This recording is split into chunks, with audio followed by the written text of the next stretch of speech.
But anyways, on to this better news, because oh Lord, I think I'm gonna have nightmares just thinking about him. Anyways, in Black Barbie, the 44-year-old doll reclaims her spotlight. I'm gonna tell you right now, I never had a white Barbie doll. I had white dolls. She does have reparations on her, and that's good. I'm gonna go check her out. I might actually do a deep dive on her later. I need to fucking stop saying I'm gonna do deep dives. I got 3 deep dives now on the docket. I'm gonna do her. I'm gonna do Project 2025, and my first one is for the baboon, the goddamn albino baboon, Marjorie Taylor Greene. Y'all can't tell me shit. She looked like a baboon, an albino one with them beady ass eyes and that long ass face. I'm just saying. I'm very sure her ass is probably blue or red. But anyways, I don't want to find out. Yeah, I never had a white Barbie doll. I had white doll, like baby dolls, and those were taken from me. I found them later on when I was tall enough to reach the top shelf. But those were taken from me because my mom really wanted me to have a sense of identity with my own. So all my dolls were Christy. I don't know why the hell they kept naming that damn doll Christy and gave her that goddamn nappy ass hair in the beginning. I did not appreciate that shit. Anyways, so here we have it. That's Rhonda Rhimes talking about a doll. I wish they'd bring the Shawnee dolls back because I was so happy when those came out in the early 90s because they actually looked like a black doll. Real talk, I ain't gonna lie, that damn Christy doll didn't really look like a black girl that I would have seen before. But those Shawnee dolls, they actually look like black women. Anyways, so this was reported on the 20th. More than a decade ago, filmmaker LaGueria Davis decided to spend the day visiting her aunt Beulah May. That is an old name. I should have named my cat that. Beulah May Mitchell, as her aunt poured her a drink. She began telling Davis the story of how she started working for Mattel in 1959 and later played an influential role in the toy maker's launch of Black Barbie in 1980. Ooh, I was born just in time. Stunned by her aunt's revelation, Davis listened as Mitchell explained how Kitty Black Perkins, the designer of the first Black Barbie hired in 1976, and Stacy McBride Irby, a Black Barbie designer who Perkins added to her team in 1996, turned the doll into a cultural star. I'm like, this is a story. I want to tell this story, Davis tells Today.com in a joint interview with Perkins about her documentary, Black Barbie, which is on Netflix. I've been looking at it. I might listen to it while I'm doing my work. But yeah, I'm really interested in it. And, now that I realize what it's really about. I wasn't sure at first. Getting the Black Barbie team back together. The initial conversation led Davis to starting making her film in 2011, one that puts Black Barbie in the spotlight and examines how her introduction changed the toy industry and society. She knew she wanted to bring her aunt Perkins and McBride Irby, 3 Black pioneers who navigated a corporate environment for decades while supporting each other together once again in one room. Despite her influential role in creating Black Barbie, Perkins revealed she initially wasn't sure she wanted to participate in the documentary. Well, when you first called, I said to myself, I don't want to do this. So it took your aunt to call me, says Davis. And here's some employees. Let's see here now. These are all of the 3 women that took part in Black Barbie. And it almost looks generational, really. When Davis saw Mitchell, Perkins, and McBride Irby reunite, she realized she had 3 anchors of her movie. That's great for future little. Yes, it is. They also have some other dolls. I really like those, and I'm investing in those. And I want to, if I ever freaking learn to stop procrastinating, I would love to make some crochet like Raggedy Ann black dolls. I have the pom-pom makers now and everything. So I have the book to crochet, and I know how to crochet because my grandma up here taught me. So I want to do that if I ever freaking focus on one thing to finish. I am an Aries, y'all. Anyways, let's see here now. When Mitchell, okay. So Davis says she also knew her film needed to be a celebration of Black Barbie's legacy, but then she looked for more information about how Black Barbie came to be. The results were minimal. I didn't find any text or anything mainstream that told her story, she recalls. What Davis did find were academics, texts, thank you very much, Terry, papers, and mainly written by Black women describing the impact a Black Barbie or other Black dolls can have on young people's self-esteem. But she says there was nothing of this magnitude referring to her film, which chronicles the creation and lasting impact of Black Barbie. More Than a Doll. The documentary is a retrospect of the rise of Black Barbie at Mattel, featuring interviews with the three ladies. But it also looks at how the doll impacted people, including some of today's luminaries. Misty Copeland, Congresswoman Maxine Waters, writer and producer Shonda Rhimes, all speak to the role Black Barbie played in their lives. Rhimes served as one of the documentary's executive producers, too.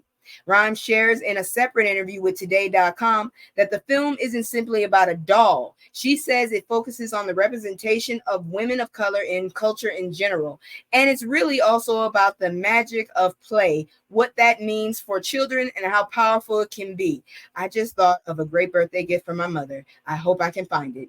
The Bridgerton exec says she only played with dolls of color as a child. Me too. Which helped her see herself as someone who could be anything and accomplish her dreams. Real talk, I didn't know. Like, my grandma got me, which is weird because she was mixed, but she didn't like white folks. And she got me a white Cabbage Patch doll. And that doll disappeared for most of my childhood, which was, and my mom had bought a black Cabbage Patch, but she wanted it as a collector item, and I ended up getting it. I still have it with me to this day. I have the white one too because I was tall enough to reach it, but you know, I really kept that black one. It's down south right now, and I'm gonna get it back once I finally get a house. But anyways, Barbie was in my life too, but it was Christy. Always Christy. I really liked when the Shawnee doll, my mom got me a Shawnee doll. I was so happy. I looked at her nose and all that shit, and was it my grandma mom? Could have been my godmother. I'm not sure. But I mean, that Shawnee doll. Does anybody remember the Shawnee doll? I loved it. I don't know why they stopped making that one, because that one made me feel like now we have our own lane. Then they got rid of it, and I was like, fuck. Anyways, let me see. I was also excited. I was so excited the minute they asked me. It feels so magical. She says, I have dolls for each one of my children too. So I got to watch my kids play with my doll, which was fascinating.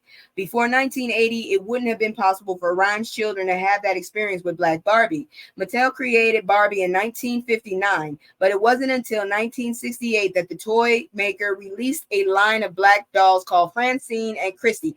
Never saw Francie. It's Francie, not Francine. It's Francie. I never had a Francie doll. I had a Christy doll, never had a Francie doll. The duo were labeled as Barbie's babysitter and best friend. The fuck? I knew about Skipper. I thought Skipper was the babysitter. But it wasn't until Perkins arrived at the company that a lane was created for Black Barbie. When Perkins was hired as a designer for Barbie in 1976, she noticed that the Francine and Christy dolls did not have Black features, but rather used the same head mold as the pre-existing dolls. Yes, girl, yeah. Them goddamn dolls looked like a white doll, but had nappy hair. I did not appreciate that shit.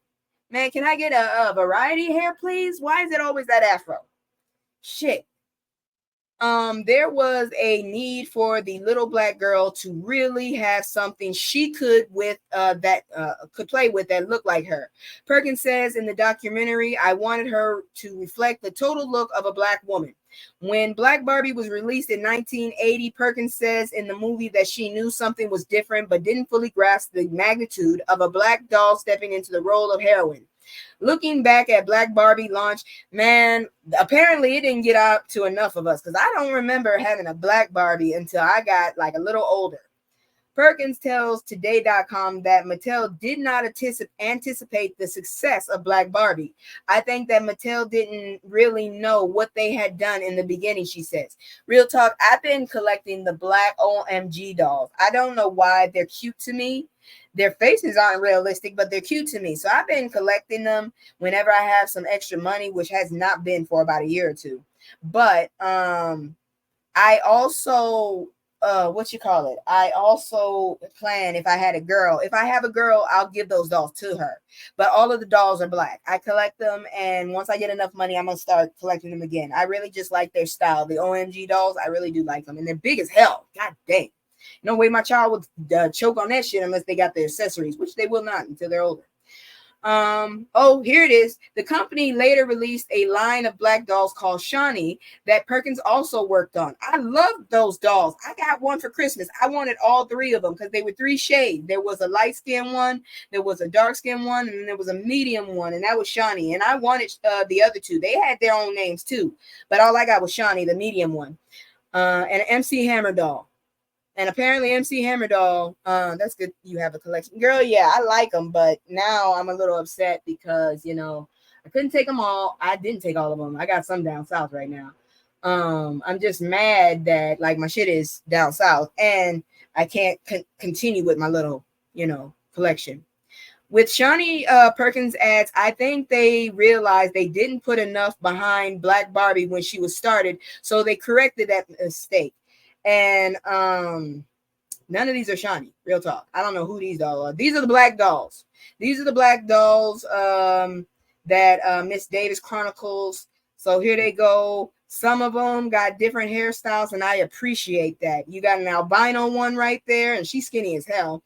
You got a blonde one over there, and I don't know where she's from.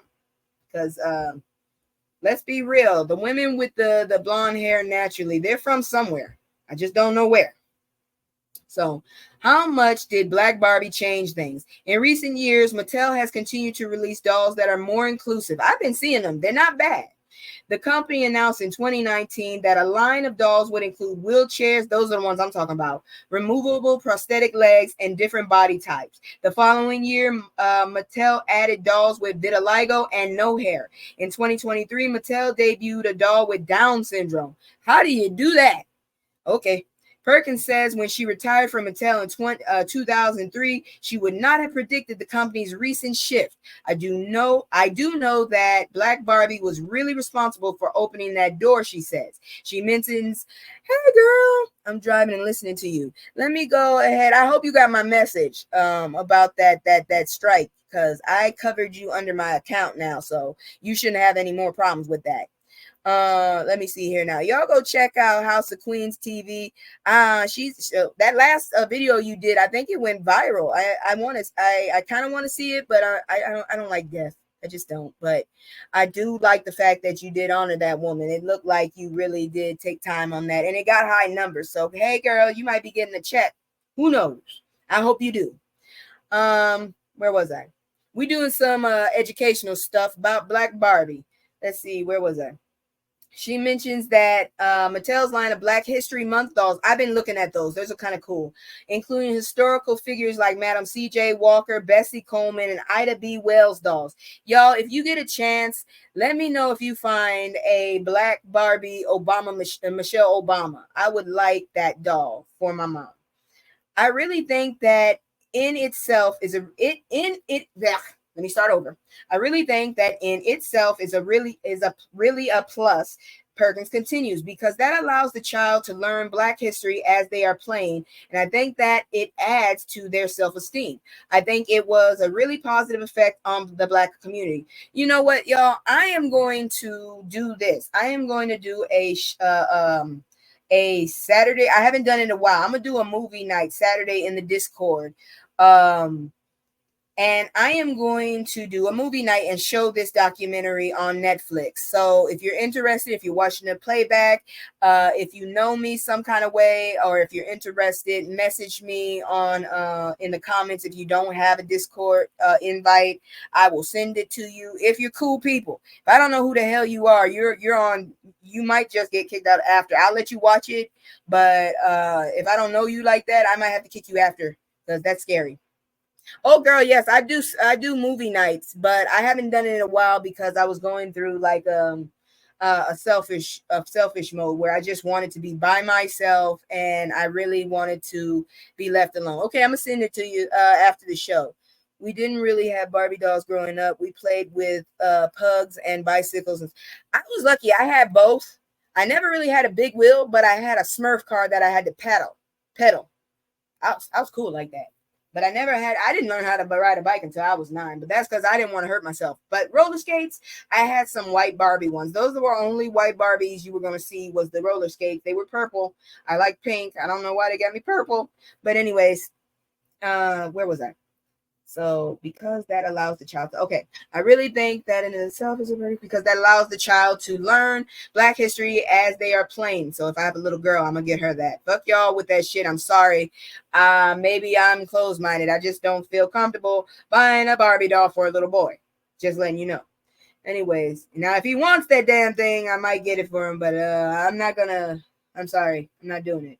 If he feels he wants it, fine, but I'm not gonna encourage anything unless no, I'm not going past that. I was raised by a boomer. I'm not ready to change.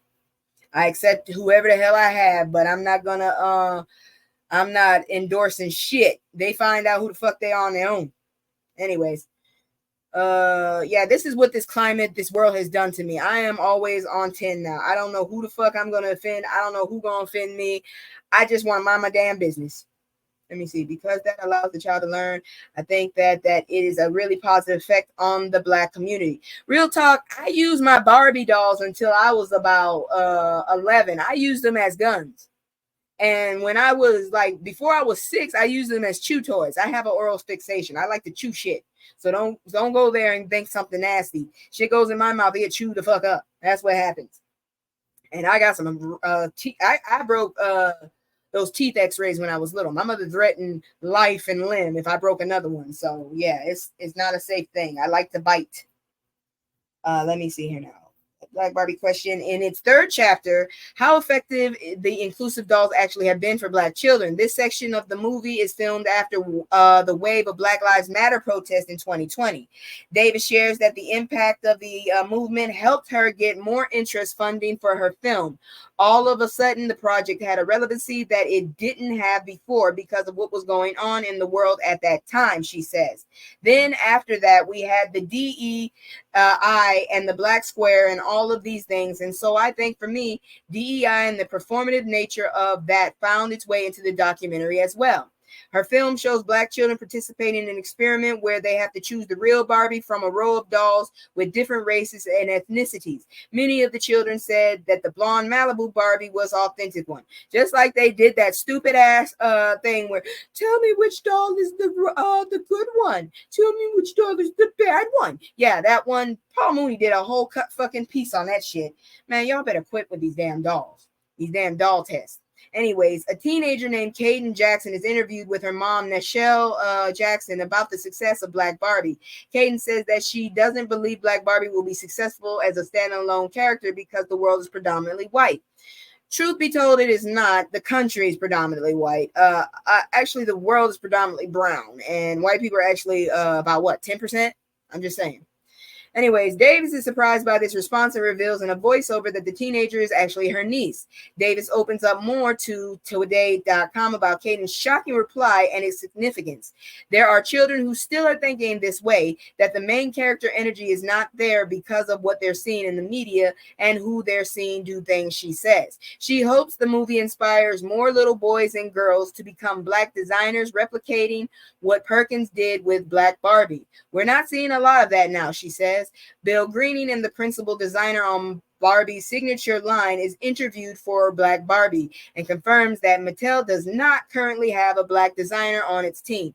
Hey, y'all, if you're a designer, y'all need to do something. Hey. Perkins told Today.com that she knows for a fact that the company has been searching for Black designers, but nobody is really applying for the job. I think I'm going to go apply. I got an art degree. What's next for Black Barbie? Black Barbie highlights the 30th celebration of the doll that McBride Irby oversaw in 2010. Damn, I'm old.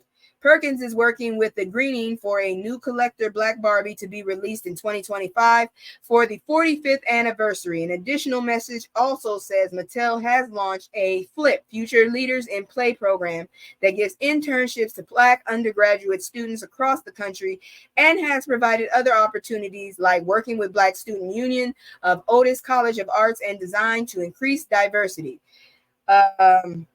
that first doll needs something to go on with that damn afro. That ain't looking right. And the one in the back, she could use some more hair in like at the lower part of her head to make that fro look. I am a fro connoisseur. Okay, my mom has the best one in my opinion. So she had the best one in my opinion. So real talk. Yeah, that's how I feel. I still think she has the best one in the game. Real talk. Anyways, Perkins says that the company reached out to her and requested she return to work on project with Greening. It's actually done and it's about to go into production now, she shares. She applauds Greening's work, and there goes one of my damn toddlers, in applying to the company. You don't have to be black to design black, because if you look at it that way, that when I started at Mattel, I was designing a white Barbie, Perkins says. So you really can't look at it that way. And that's great news, but we're only gonna pause for a second because we got more educational stuff going on. So let me just go ahead and do that. I'm not gonna do the commercial for a minute because I've done a lot. So y'all know this dude, here he comes. So this is a historic person. I already told y'all before. This is the educational part. So this is Reggie Jackson. I would have got unalived here. Baseball legend Reggie Jackson on racism he faced in Alabama. I'm glad Bougie in here right now. I know she would just not be happy about this. Major League Baseball legend and National Baseball Hall of Famer Reggie Jackson candidly recalled the racism he faced while playing in Alabama, saying, "I wouldn't wish it on anyone." The 78-year-old was among several black baseball stars at Rick Wood Field in Birmingham on Thursday for a Negro League tribute game between San Francisco Giants and St. Louis Cardinals. I did not know they still existed. Returning to the field was not easy, Jackson said, as he reflected on being called racial slurs and denied entry into restaurants, hotels due to the color of his skin. "I would never want to do it again. I walked into restaurants and they would point at me and say, 'That nigga can't eat here.' Look, I know what the hell that damn in and then slash means. I'm not going to hold it back. We're adults." He explained during a Fox Sports pregame show. I'm pretty sure they didn't say that it's in there. "We went to Kansas City A's owner Charlie Finley's country club for a welcome home dinner, and they pointed me out with the N word. So you got teeth like rock? So you must got teeth like rock. Wait, girl, my teeth still all together. Nah, they falling out, but they never got knocked out. I ain't got no missing tooth that got knocked out. I did that shit. That's just bad in DNA. God help me. It's not my fault. Blame my father. But I also made sure to make sure I don't have a tooth missing in the front, okay? I ain't got no missing teeth in the front, man. If you ain't gonna see me walking around with a missing gap like that, if I got a gap in my mouth, it's natural. Fuck that. Did you just knock your head on something, Hattie? That's one of my kittens. They're toddlers now, I'm pretty sure. I've been looking at them. They're toddlers, the little assholes. Anyways, so someone pointed me out with the N word. He can't come in here. Finley marched the whole team out. Finally, they let me in there, he said. "We're going to go to the dinner and eat hamburgers. We'll go where we're wanted," Jackson said. And that's what we need to do. But unfortunately, like I said, people don't mind their business. Thankfully, he had the support of his managers and teammates. And a real quick thing, Angel Reese had a lead Sky to 88-87 win over Fever, despite Caitlin Clark's franchise record of 13 assists. So yes, like I said, I don't give a fuck what anybody says. We never found out who the hell was the better of the two, because one year Angel won and one year Caitlin won, and we haven't had a tiebreaker. So I ain't saying which one's the best. But let me go back to this.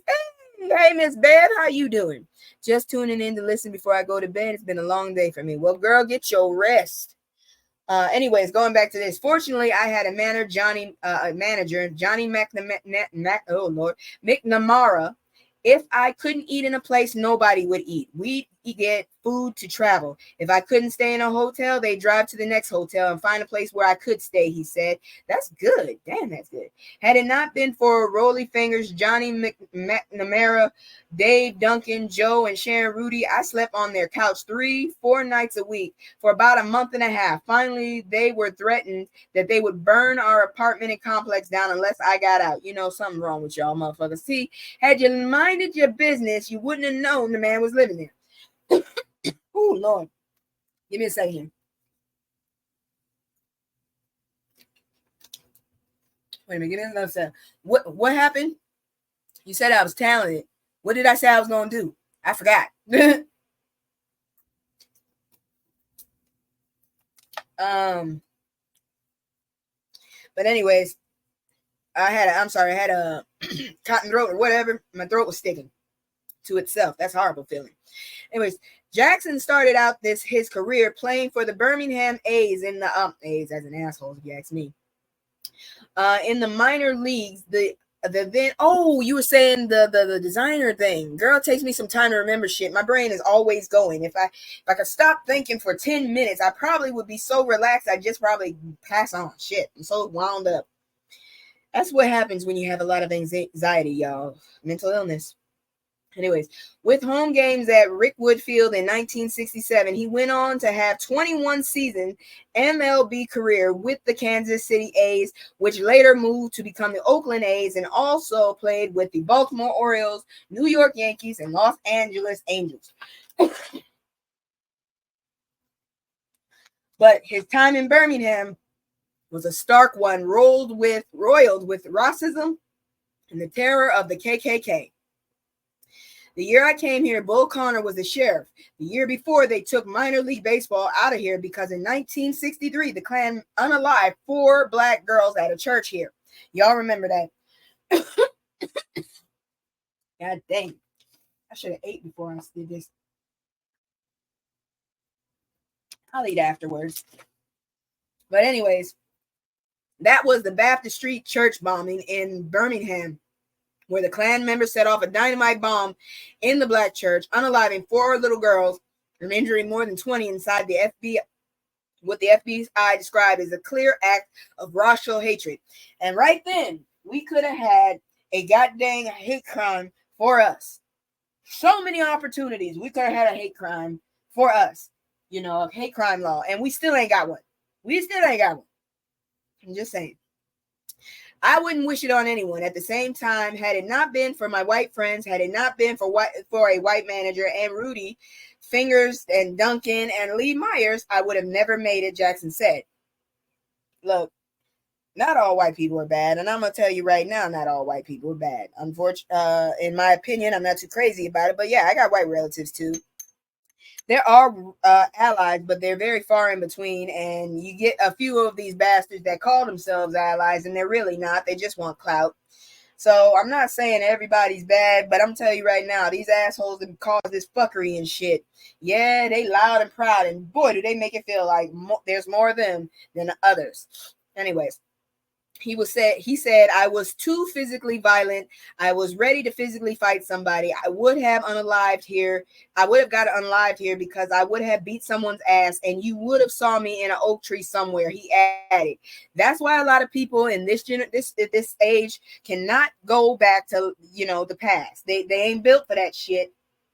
Thursday marked Major League Baseball's first game at the field, once the home of the Birmingham Black Barons of the Negro Leagues. Thursday's game also honored Hall of Famer Willie Mays, who started his career playing for the Black Barons, who died Tuesday at the age of 93. He had a long life. The game saw 60 Negro Leagues played, honored in what was the largest official gathering of Negro League players in nearly 30 years, according to the MLB. And that, my friends, is it for history. I just really wanted to get that out of there. Well, it's not all. Actually, there's one more. And this is a documentary on something that I'm familiar with. And after that, we have celebrity news and then crazy news. And then I'm going to call it a night because we had a lot of fuckery. I'm going to tell you right now. We had a lot of fuckery and it was trying to get through that shit. I'm going to run through this real quick. If you're from Louisiana or Mississippi or Texas, you're probably familiar with the cotillion. You're probably familiar with debutante culture. I wanted to be in debutante culture, but unfortunately, the one thing I did notice about the South was, the one thing was there were a lot of black couples in Boston, where I am, a lot of people have single parent homes, or they didn't have a parent at all. They had maybe another relative raising them, like their aunt, their grandmothers, or their aunts, or their uncles, like that.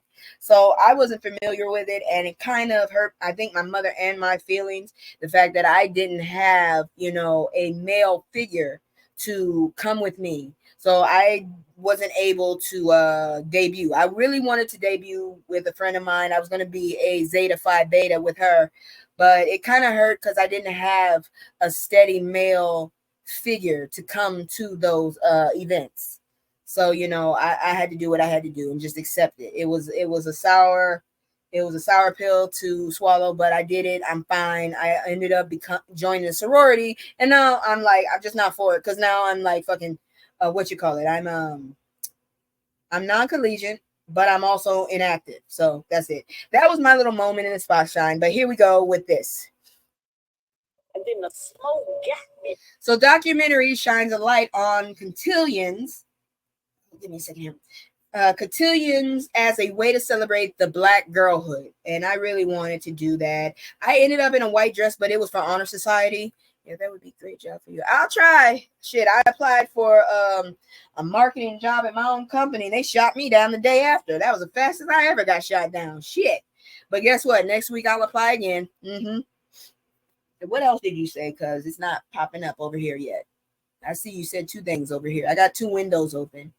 You should okay. They took Terry's comment out. That's why I didn't see it. Okay, they're taking Terry. I hate when they do that shit. I really do. Good grief. Stop taking people's comments out just because they say something that you just because it said Negro. We're comfortable with it as long as you don't call us Negro. But a Negro League is what it was. We can't change the name of what it was. Shit. Anyway, so debutante balls have traditionally been associated with a particular kind of coming of age, that of a teen girl who are well-to-do and for the most part white. A newly revived Black debutante ball in Canton, Ohio, uses the cotillion experience as programming for Black girls, many of whom live below poverty line. Okay, this is different.